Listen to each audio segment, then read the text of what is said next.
baru sehari upload, viewsnya udah dapat segini. Ini ya teman-teman, 1 hari 15 jam pertama, viewsnya udah dapat 23.000. Kemudian rasio klik tayangnya 16,2%.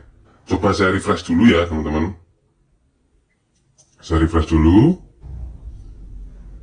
Nah, ini teman-teman ya. Kok bisa sih baru upload tapi viewsnya udah dapat segini banyak? Padahal baru 1 hari ya, viewsnya udah 23.000. Gimana sih cara uploadnya? Nggak pakai cara aneh-aneh kok teman-teman. Semua akan saya kupas tuntas caranya setelah yang satu ini. Di video kali ini saya akan share bagaimana cara upload video ke YouTube yang benar agar bisa langsung rame. Apa saja hal-hal yang perlu diperhatikan sebelum dan setelah upload. Untuk mengikuti panduan ini, teman-teman bisa menggunakan laptop, komputer, maupun HP. Tapi di sini saya contohkan menggunakan HP saja ya, teman-teman. Oke, langkah yang pertama yaitu kita menyiapkan video yang akan kita upload terlebih dahulu. Ada beberapa hal yang perlu diperhatikan di sini. Yang pertama, pastikan videonya itu jernih dan tidak buram ya, teman-teman. Saran saya, teman-teman bisa menggunakan resolusi 1920 kali 1080 agar videonya tetap tidak pecah meskipun diputar menggunakan layar monitor besar. Dan tentunya, pastikan dalam video tersebut tidak mengandung material yang berpotensi melanggar hak cipta. Selanjutnya kita siapkan thumbnail yang semenarik mungkin. Saya sering mengatakan bahwa thumbnail yang bagus adalah thumbnail yang mengundang klik dan bisa bikin orang penasaran. Bahkan di algoritma terbaru ini, thumbnail menjadi bagian yang sangat-sangat vital. Thumbnail bisa menentukan apakah video kita akan direkomendasikan oleh YouTube atau tidak. Karena kalau rasio kliknya kecil, maka YouTube tidak akan merekomendasikan video kita ke banyak penonton. Seperti yang teman-teman lihat di salah satu video yang saya tunjukkan di awal tadi, itu mendapatkan rasio klik 16%. Dan rasio klik yang bagus itu di atas 11%. Kenapa video tersebut bisa mendapatkan rasio klik 16%? Karena thumbnail yang saya buat itu berhasil mengundang klik banyak orang. Itulah kenapa video saya langsung direkomendasikan ke banyak penonton. Bahkan di algoritma yang terbaru ini, jika thumbnail kita jelek, itu YouTube pun akan memberikan peringatan kepada kita untuk segera mengganti. Jadi sekali lagi, thumbnail sangat-sangat penting dalam menentukan apakah video kita direkomendasikan atau tidak. Jika video dan thumbnail sudah disiapkan, teman-teman bisa langsung login ke YouTube Creator Studio. Untuk mulai mengupload, klik tanda panah ke atas di pojok kanan atas ini, klik seperti ini, kemudian kita pilih filenya. Kita ambil file dari galeri HP kita ya, atau dari komputer kita, klik seperti ini, kemudian kita klik selesai. Tunggu proses mengupload sampai selesai. Nah di sini kita isikan judul yang mengandung kata kunci. Contohnya di sini saya akan menembak kata kunci tanaman hias karena video saya tentang tanaman hias. Tanaman hias yang bagus untuk rumah minimalis. Seperti ini ya. Jadi, di sini saya menembak kata kunci tanaman hias dan kata kunci turunannya rumah minimalis. Jangan diisikan misalkan tanaman hias di depan rumah. Jangan ya teman-teman, karena itu kurang tertarget untuk kata kuncinya. Jadi harus yang umum ya, yang kira-kira itu banyak orang yang mencari. Jadi di sini saya menembak kata kunci tanaman hias yang bagus atau tanaman hias untuk rumah minimalis. Selanjutnya, untuk deskripsi, kita isikan juga kata kunci yang ada di judul ini ya. Kita isikan ke sini. Kita tinggal salin saja seperti ini.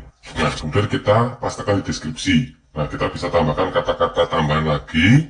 Misalkan, berikut ini adalah daftar tanaman hias yang bagus untuk rumah minimalis. Teman-teman juga bisa menambah misalnya yang murah atau tanaman hias jenis daun dan lain sebagainya. Setelah menambahkan deskripsi seperti ini, kita tambahkan lagi tag, teman-teman. Caranya kita tinggal ketik saja tag seperti ini, kemudian masukkan kata kunci yang terkait.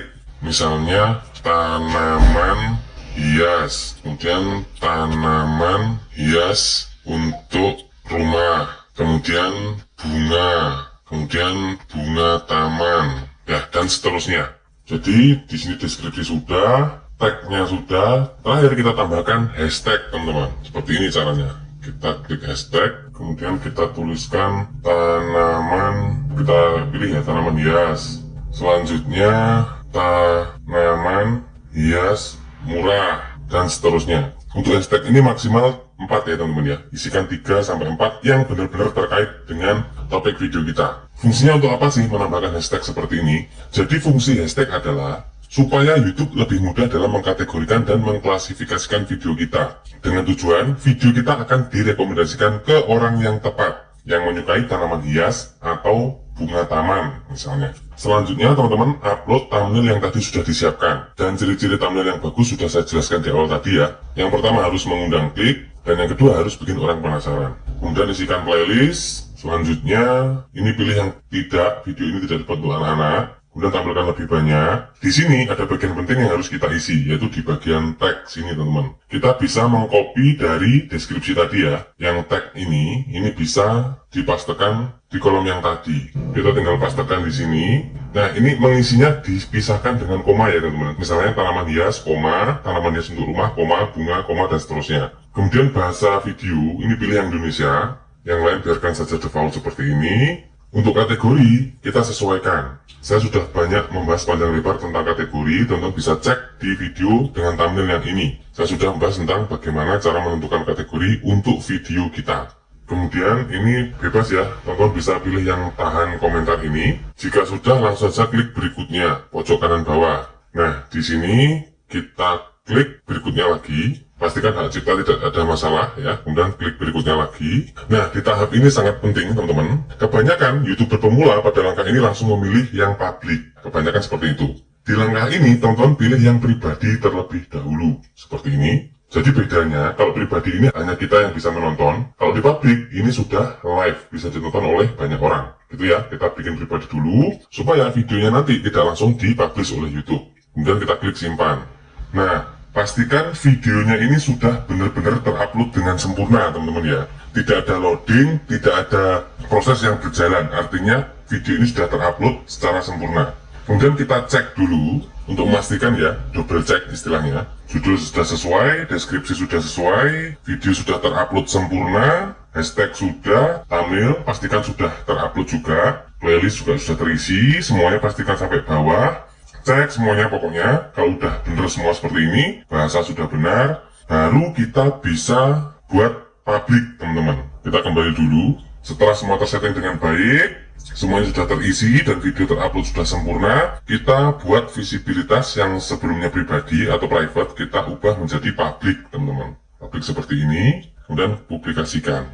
Tunggu beberapa detik. Nah, ini sudah publik dan bisa ditemukan oleh penonton video yang baru kita upload ini. Kenapa tadi saya menyarankan untuk dibuat pribadi terlebih dahulu? Karena terkadang video ini masih posisinya belum terupload sempurna, teman-teman. Ketika di play itu videonya buffering gitu ya, loading. Nah, itu bisa mengganggu atau mempengaruhi algoritma YouTube. Jadi pastikan sudah terupload secara sempurna, deskripsi, judul, dan hashtag sudah terisi, baru kita buat menjadi publik. Seperti itu teman-teman. Dan ini adalah langkah yang selalu saya lakukan ketika mengupload setiap video. Dan tentunya untuk judul, kemudian thumbnail, itu saya meluangkan waktu khusus untuk benar-benar memikirkan. Pertama memikirkan kata kunci yang harus saya sisipkan di judul, dan saya harus memikirkan konsep thumbnail yang benar-benar menarik dan mengundang klik. Seperti itu.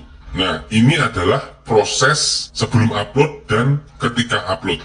Masih ada langkah satu lagi yang perlu dilakukan, yaitu proses setelah upload. Apa saja? Promosi, teman-teman. Teman-teman bisa melakukan promosi di tab komunitas, kemudian di sosial media, kalau misalkan punya, dan satu lagi yang paling powerful adalah promosi di forum. Bisa di grup Facebook, di grup Telegram, di Kaskus, di forum mana saja ya. Yang penting di situ ada orang yang berkumpul dengan minat yang sama dengan topik yang kita bahas. Misalkan di sini saya membahas tanaman hias, saya akan gabung dengan grup-grup tentang tanaman hias. Sebanyak mungkin grup saya ikuti. Kemudian saya promosi di sana. Itu ya, tapi untuk promosi di grup atau komunitas tentu ada aturannya. Kita harus patuh terhadap aturan tersebut. Seperti itu teman-teman. Ya, sekali lagi, proses setelah upload yang harus kita lakukan adalah promosi. Untuk promosi kita bisa melakukannya di tab komunitas maupun di grup komunitas di luar YouTube. Saya mau disclaimer dulu. Cara yang saya share ini tidak akan terlalu berpengaruh apabila video teman-teman memang tidak menarik bagi penonton.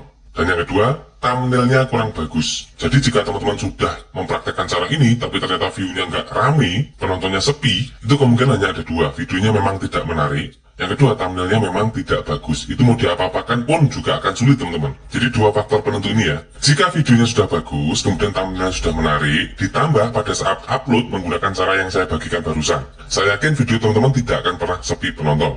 Oke, teman-teman, saya kira cukup sekian dulu untuk sharing kali ini. Nanti apabila ada pertanyaan atau ada yang kurang jelas dari penjelasan saya, silahkan ditanyakan di kolom komentar. Jangan lupa subscribe dan nyalakan loncengnya, supaya teman-teman tidak ketinggalan ide-ide terbaru, tips, dan update informasi penting selanjutnya. Terima kasih, semoga video ini bermanfaat. Sampai jumpa di video berikutnya.